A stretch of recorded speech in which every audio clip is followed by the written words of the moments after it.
ನೋಡಿ ಫ್ರೆಂಡ್ಸ್, ಇವತ್ತು ನಾವು ಈ ಡಬಲ್ ಮಾಸ್ಕಿಟೋ ನೆಟ್ಟನ್ನು ಯಾವ ರೀತಿ ಫೋಲ್ಡ್ ಮಾಡಬೇಕು ಅನ್ನೋದನ್ನು ತಿಳ್ಕೊಳ್ಳೋಣ. ಈ ರೀತಿ ಇರ್ತದೆ ಇದು ಡಬಲ್.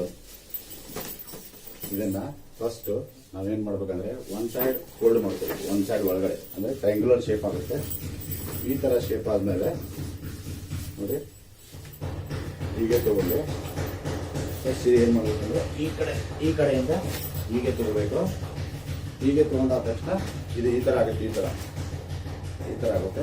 ಈ ಥರ ಆದ ತಕ್ಷಣ ಇದನ್ನು ಇಲ್ಲಿ ಒಂದು ಸ್ವಲ್ಪ ಪ್ರೆಸ್ ಮಾಡಿಬಿಟ್ಟು ಇಲ್ಲಿ ನೋಡಿ ಈ ಕೈ ಹಿಡಿದಿರ್ತೀವಲ್ಲ, ಈ ಕೈ ಬಿಟ್ಟು ಇದನ್ನು ಒಳಗಡೆ ಸಿಕ್ಕಿಸ್ಬೇಕು. ಇದು ನೋಡಿ ನೋಡಿ ಈ ಥರ.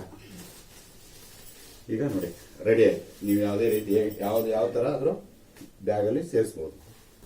ಓಕೆ.